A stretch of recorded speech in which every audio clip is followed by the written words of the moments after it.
Welcome back, ladies and gentlemen, to another episode of Whiskey Talk with Mario.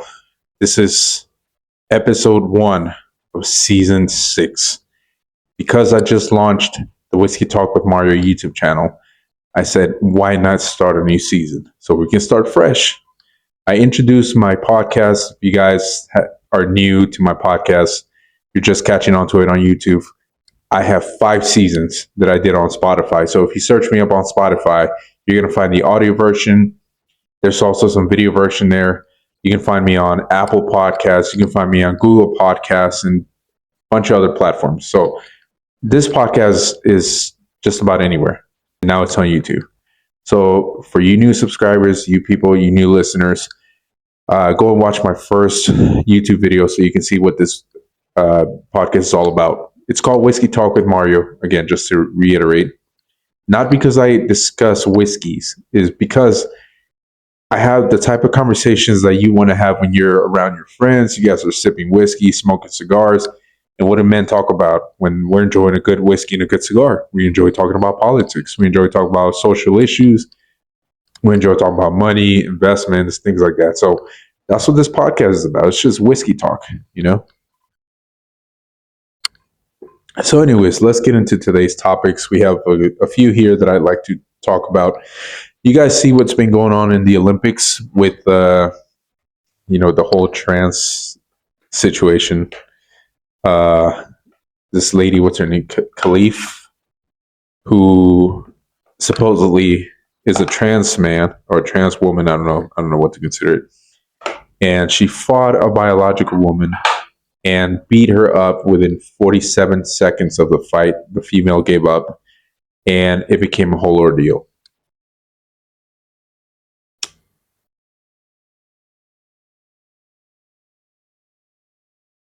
By the way, these are called Al Capones, little small cigars. Pretty good if you don't feel like having a whole cigar. You just want to puff on something small. These are perfect. Al Capones. Anyways, so apparently we all had it wrong. Let's see, what's her name? Khelif is the name of it. It was a boxing match, and they got so pissed off about this whole situation. When I say they, I mean like people on the internet. You know, Algerian boxer Khelif speaks out. So let's see. What's her name? Imane Khelif. Imane Khelif. Okay, so as it turns out, this person is actually wasn't born a man, as everyone was assuming.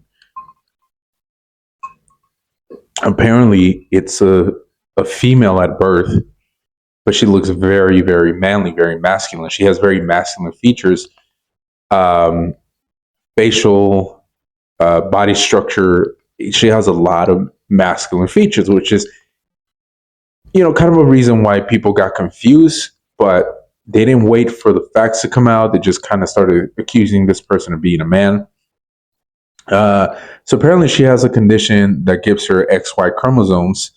It's called DSD, difference in, let me see.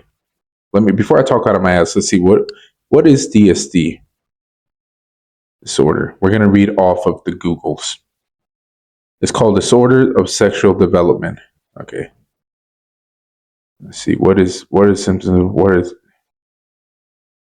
DSD?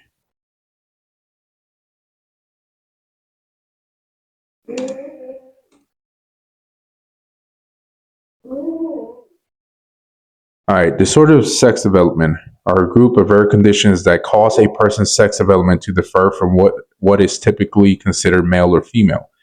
DSD can affect a person's anatomy, chromosomes, or gonads, and can involve genes, hormones, and reproductive organs. People with DSD may have a mix of male and female sexual characteristics. So apparently she has a disorder or a condition called DSD. It's a very rare condition. And, the Olympics, the commission doesn't know how to handle this situation.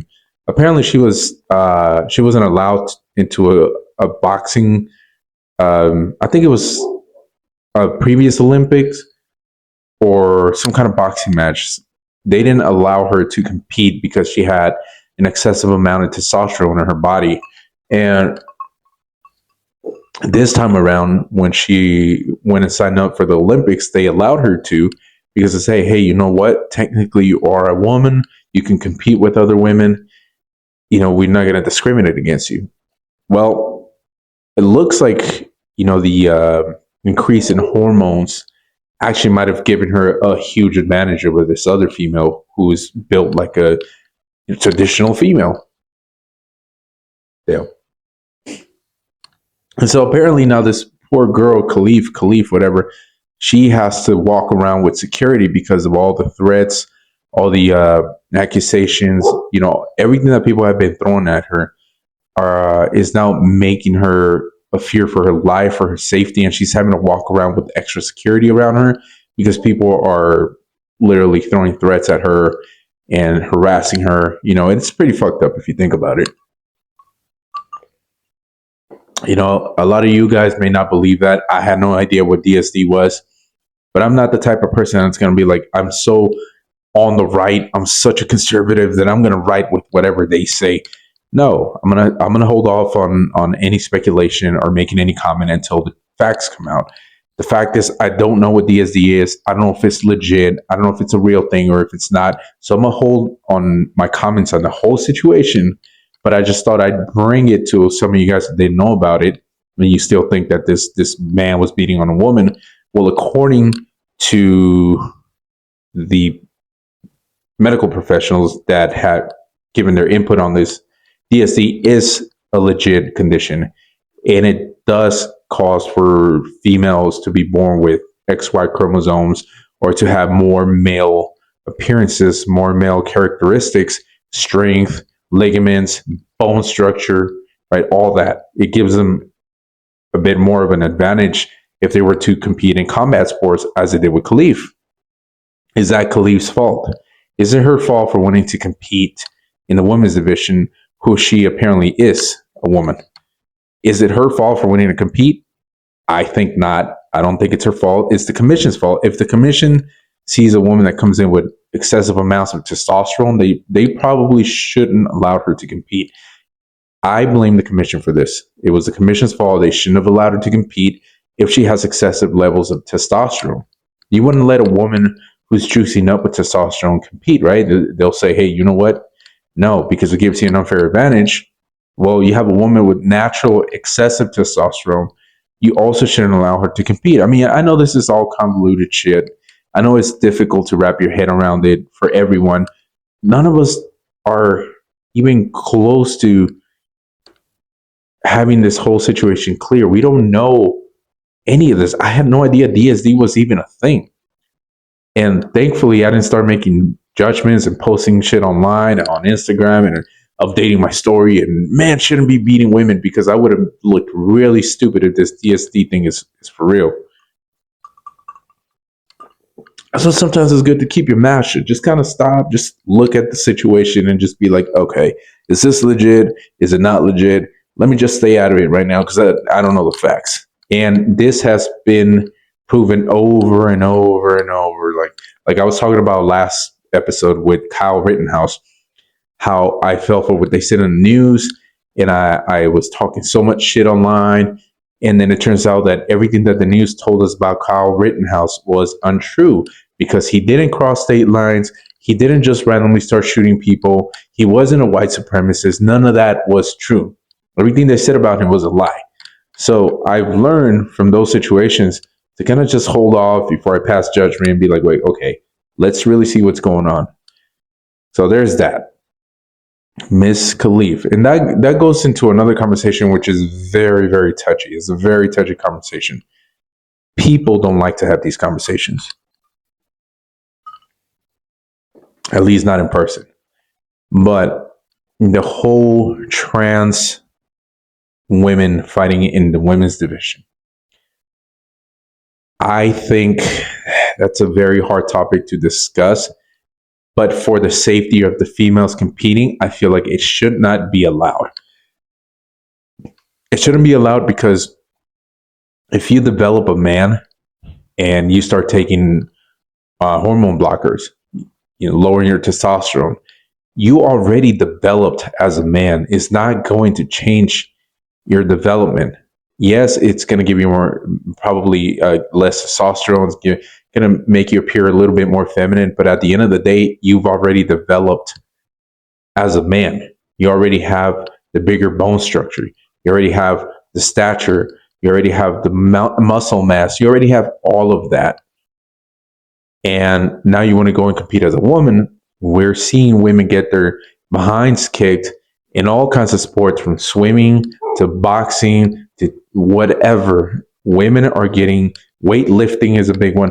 Women are getting beaten by men or former men who decided to become women. And people wonder why. Well, because it's an unfair advantage that guys who decide they want to transition to women, it doesn't matter how many hormone blockers they take, at the end of the day, it doesn't make a difference. They're already developed as a man. That's my 2 cents on that. You can have them compete in whatever other sport you want, but when it comes to combat sports, you shouldn't do it. Shouldn't allow it. It's dangerous. It can get somebody killed. And let's hope it doesn't, because they're playing with people's lives at this point.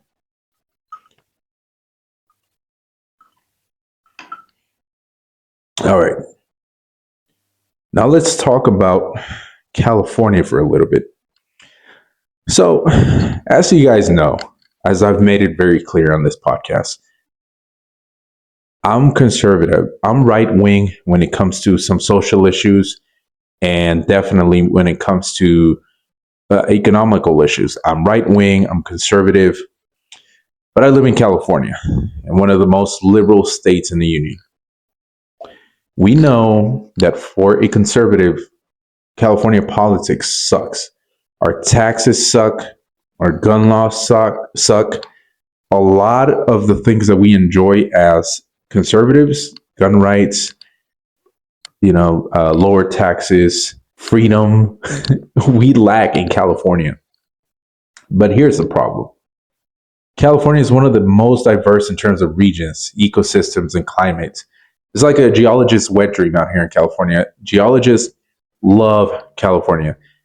Here's the beauty of California, and I've always told people, no matter how much I hate the politics and tax regulations and all that, here's the thing about California. California has everything to offer, and I mean everything. If you want to live in the desert, we have desert. If you want to live by the beach, we have the beach, the coastal areas. If you want to live in the forest, we have mountains, we have forestry areas. If you want to live by a river, we have that. If you whatever ecosystem you want to live in, we have that in California. It is vast. It has a huge variety of different environments.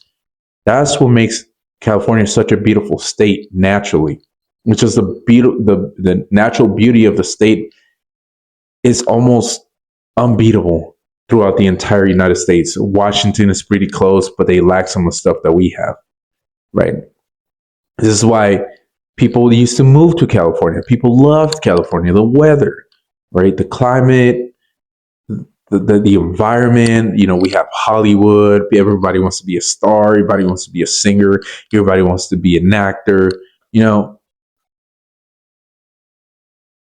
But especially like you think about the gold rush, people have been rushing to California for a very long time. I mean, California has been a hotspot for immigrants for a very long time. But what's happening now is that all these laws, all these regulations are causing people to leave. There's a big exodus out of California. So recently we found out that Elon Musk is leaving with SpaceX. He's taking Tesla, he's taking Twitter, he's taking everything to Texas. Now we find out that Chevron headquarters is also leaving to Texas. And this has been an ongoing trend. You have a lot of businesses, a lot of corporations that are leaving California, going to Texas, going to Florida. There's even talks of Hollywood starting to shoot in other states. They're no longer shooting all their movies in California. They're moving out because the regulations are so bad for everyone involved that they're starting to take their work and take it elsewhere. Up in Washington State, up in Colorado, like you name it.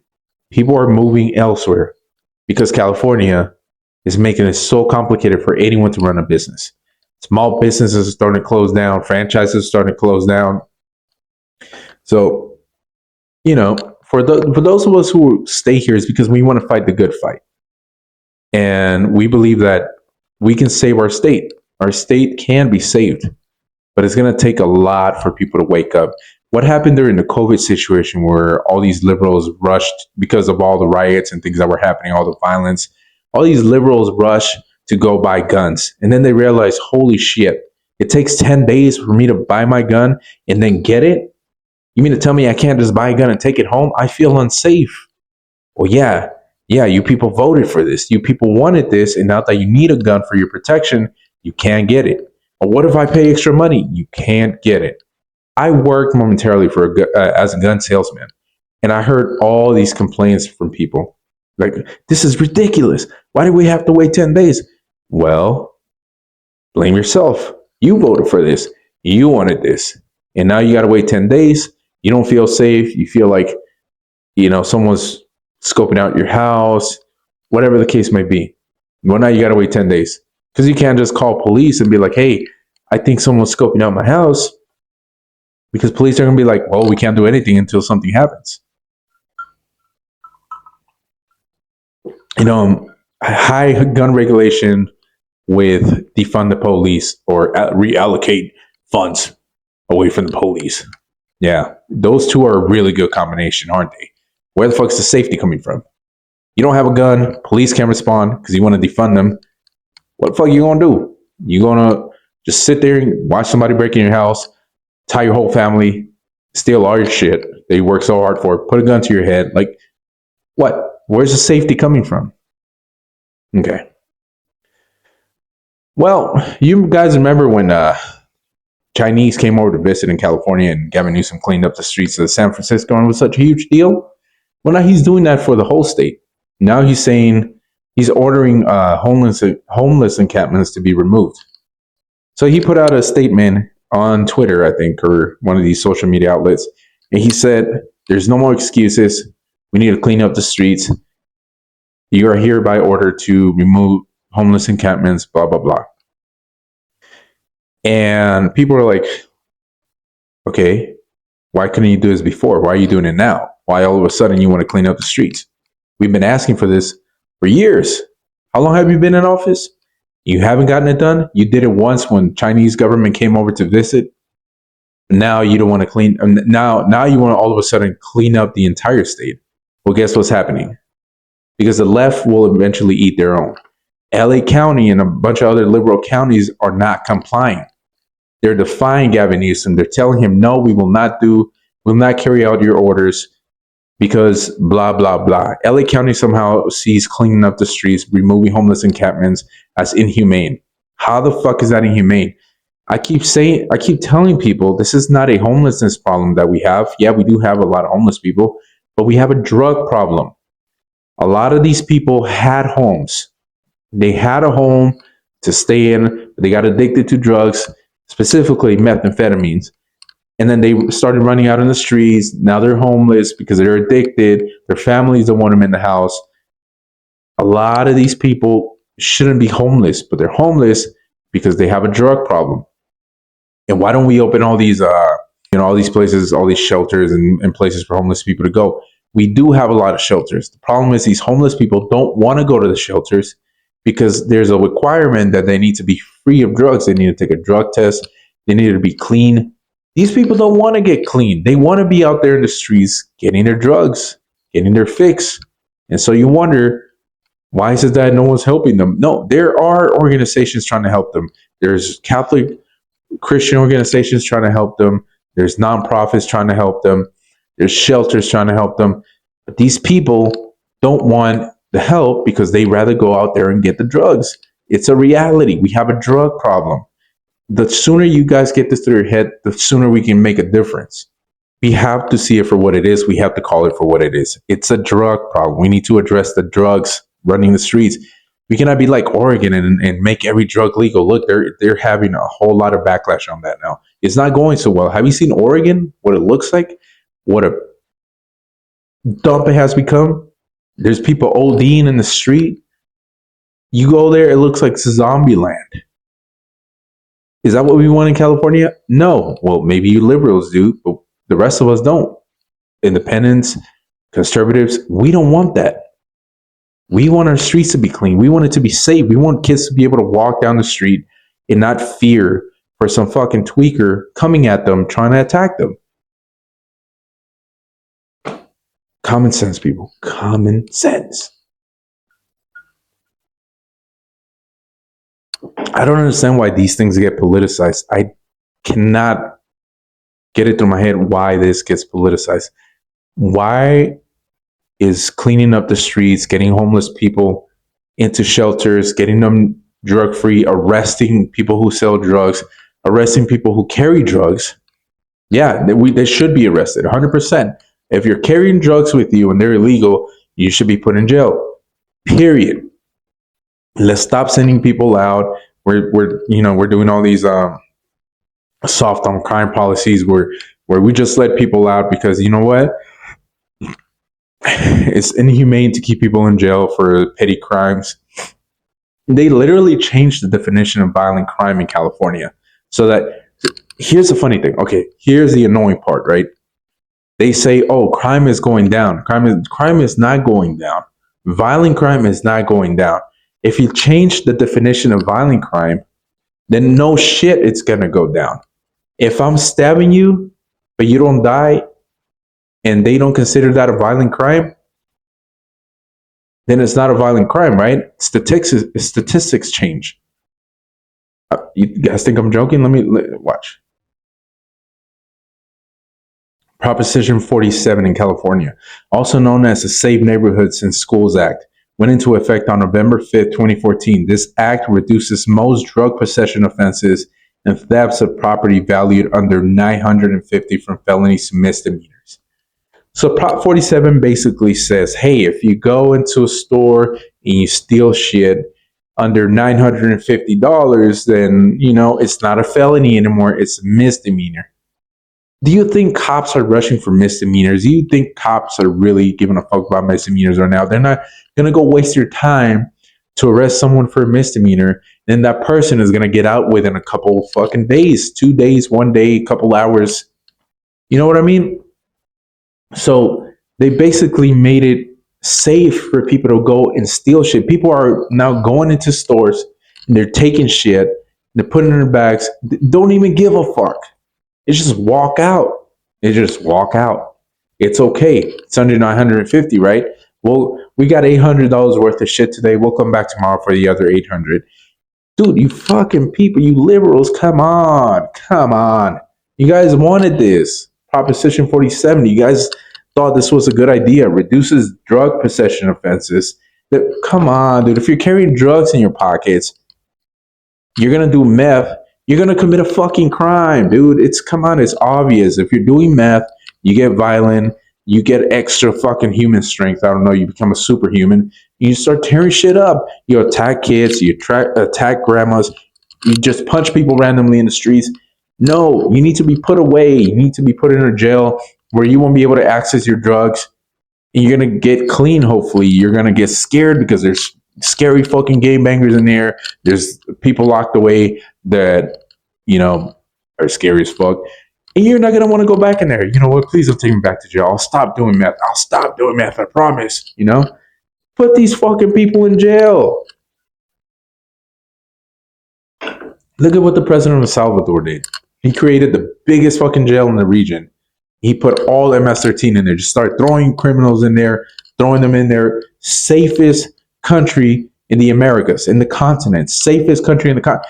El Salvador went from being the most dangerous country, or in the whole continent, or in the world actually, it was, to being the safest in the continent.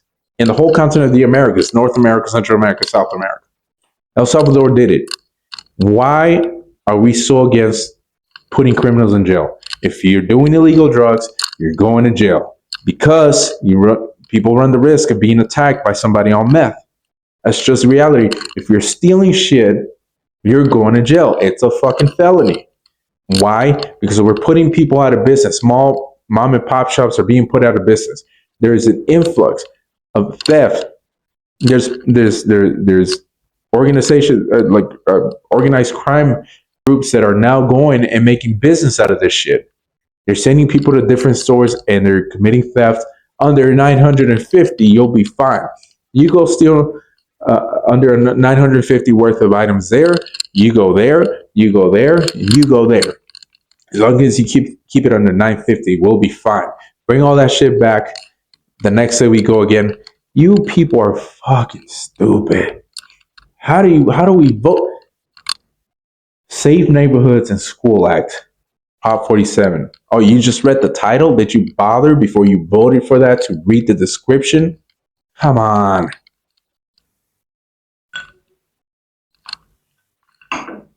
What's the other one? I'll tell you right now. Prop 57. So, Prop 57 would authorize the immediate release of thousands of dangerous criminals. Those previously convicted of murder, rape, and child molestation would be eligible for early parole. Let's see here. California's Prop 57 amends the state's constitution to give early parole rights to criminals convicted of certain violent crimes. These crimes include rape of an unconscious victim, human sex trafficking, assault with a deadly weapon, lewd acts against a child under 15, hostage taking, hate crimes that cause injury, drive-by shootings, domestic violence that cause trauma, supplying a firearm to a gang member, false imprisonment of an elderly person through violence. Prop 57 also allows judges to decide if a minor is considered juvenile for prosecution purposes. The parole board's current guidelines determine which prisoners are released early, and commissioners consider whether an individual possesses danger to the public. 6 years ago, then Governor Jerry Brown tricked California voters into passing a ballot measure that he said would make it easier for nonviolent felons to earn paroles and thus ease the state prison system's severe overcrowding. Brown and other supporters of Prop 57 spent millions of dollars on the campaign. All of us learn. I've learned in 40 years, Brown said. I think prisoners can learn. The initiative, Brown argued, orients the prison toward rehabilitation, and I think that's a good thing, according to Mr. Brown. Innocent people died as a result. Brown's trick was to omit a definition of nonviolent felony. Listen to this. In the measure, under pressure from the media, his campaign reluctantly acknowledged that the definition would be any crime not mentioned in an obscure section of the state penal code that lists 23 specific violent offenses. There are dozens of crimes not on that list that ordinary persons would consider violent, including a slew of violent sexual assaults. Brown assured voters that violent sexual predators would remain behind bars when prison authorities issued regulation to implement Proposition 57, and it passed easily. How did that work out? Prison officials did issue the promised regulation, but 2 years ago, after Brown had retired, the state Supreme Court declared that rules could not modify the measure's provisions without changing the law. Okay.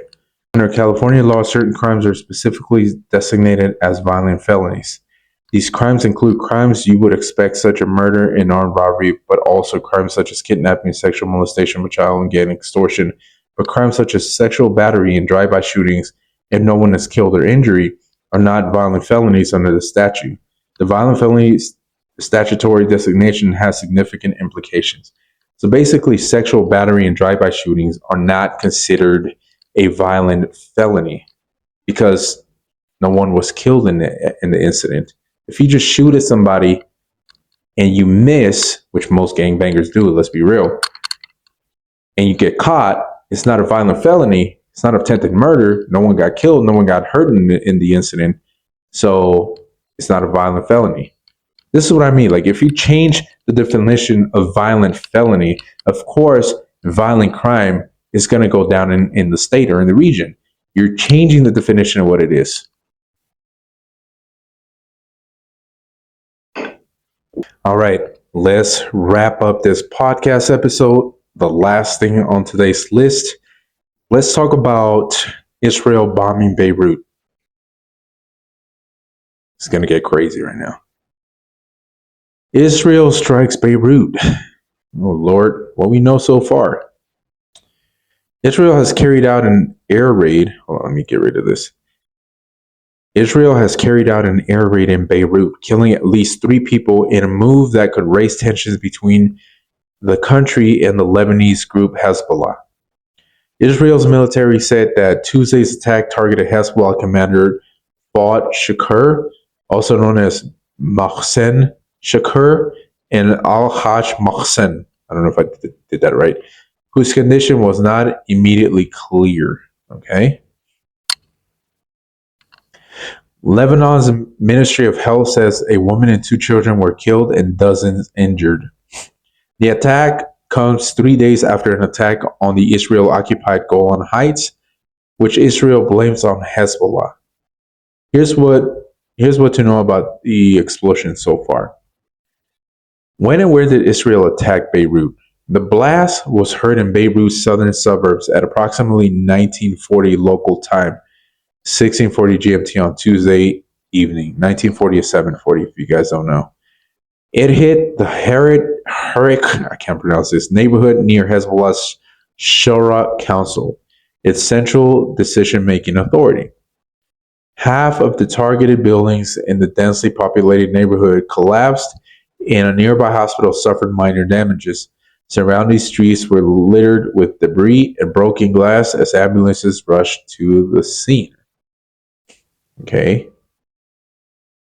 Why did Israel bomb Beirut? Israel's military said its strike targeted Hezbollah commander Mohsen Shakur, also known as Hash Mohsen. It claimed that Mohsen was responsible for an attack on the Israeli-occupied Golan Heights, which killed 12 people and wounded 30 on Saturday. Okay, all right. So you kind of get the idea of what's going on over there. When did this happen? This was very recent, right? I know it was a big deal. People are talking about it all over social media. But anyways, so it's escalating over there overseas, right? It's getting bad. Let me take these glasses off. I cannot breathe. Better. It's getting pretty bad out there right now. Tensions are rising. And, dude, I feel another war coming. There's another war coming. It's going to, again, involve the Middle East. We also have a situation going on in Venezuela right now. In case you guys didn't know, Maduro won the election, but a lot of people in Venezuela claim that it was illegitimate. He didn't really win, just kind of forced his way to win. I don't know what's true. I don't know what's not. I can't speak for any of that. It has nothing to do with me. It is not my country. However, the U.S. has officially recognized the other president that didn't win as the official president of the Venezuelan Republic, or whatever it is. Venezuelan, whatever, the country. Okay, nation. So there's a lot of shit going on worldwide. There's a lot of tension worldwide. But right now, our eyes are in the Middle East. We're looking at Israel. We're looking at Iran. Iran said that they're going to strike back. They're going to strike back at Israel for what they did in Beirut. It's a back and forth. And guess what? We're right in the middle of it. The U.S. is in the middle of it like we are every freaking time. We just have to involve ourselves in the whole situation. I know so many people are pro-Israel, especially a lot of conservatives, a lot of Christian, evangelical, Catholic conservatives. You guys love the Jewish people. I understand. Listen, we're a Judeo-Christian society. I get it. But there's a but. As Americans, we should not be getting involved with anybody's conflict. The conflict between the Arabs and the Jews has been going on for generations and generations, long before America even came to existence. We cannot get involved in something that is between two brothers. Let them fight it out. It is their war. If we want to get involved, we should only get involved with humanitarian acts. We should be helping the people that are poor, that are getting blown up. Hey, listen, we'll give you first aid. We'll give you, well, they need more than first aid. We'll give you medical help. I don't care if you're Jewish. I don't care if you're Muslim, if you're on this side or that side. We want to help out by giving you medical aid and giving you food. This is how we help. We don't get involved in their wars. We don't get involved in their conflict. We don't choose sides. Hey, One of them is our ally. One of them hates our guts. Okay, it is what it is. We're grown people here, right? As a grown person, as an adult, our nation doesn't act like an adult. Our nation acts like a little bratty child, right?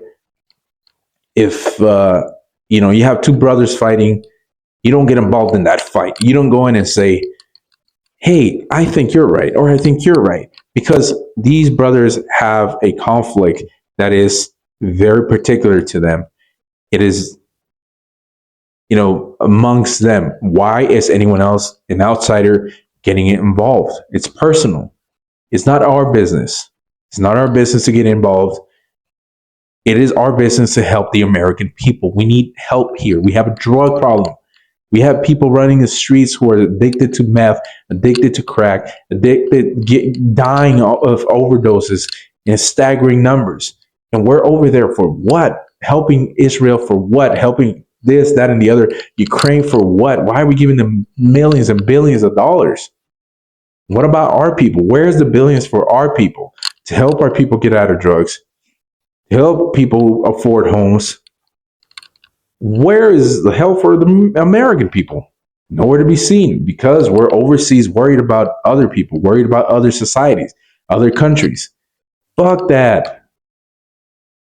Allies, yes, okay. Foreign interests, okay. I understand the whole concept. But what about internal interests? What about investment within the U.S.? I cannot wrap my head around this whole situation. Look, if you support Israel, cool. I'm cool with that. If you support Palestine, cool. I'm okay with that. I don't care. But when the U.S. government supports either one of these people or countries, and we're sending billions of dollars to help support them, dude, we need to stop. We need to stop that shit. It is not our business. Let's stay out of that. We don't need more wars. We need more innocent Americans dying. We don't need troops going overseas and getting killed. 18, 19-year-olds, 20-year-olds going overseas, getting killed for a war that we had no business being in the first place. You have people coming back with mental illness. You have people coming back with PTSD, missing limbs, injuries. Oh, you name it. They're coming back because they fought a war which we had no business being in. Look at what happened with Iraq. We went to Iraq. Turns out that these people had nothing to do with 9/11. Nothing. Absolutely nothing. All of a sudden, we caught the people that planned out the whole thing, that organized the whole thing. We just caught them. We just caught the individuals that planned out the whole 9/11 thing. Just now. Guess what? They weren't in Iraq. They were connected to Saudi Arabia, as we knew all along. I mean, what are we doing? What are we doing as a society? When are we going to fix this situation? It's going to take all of us to come together, vote for people who will worry about the right policies. I want to vote for Trump, or I want to vote for RFK. Why? Because these people are not neocons. I don't like neocons. I hate neocons. Okay, I am a conservative, but being a conservative doesn't mean you have to be a neocon. Those two don't go hand in hand. They don't have to. The conservative movement was hijacked by neocons. Not all of us are neocons. We don't want to go to war. We don't want to be meddling in other people's governments and politics. It's none of our business.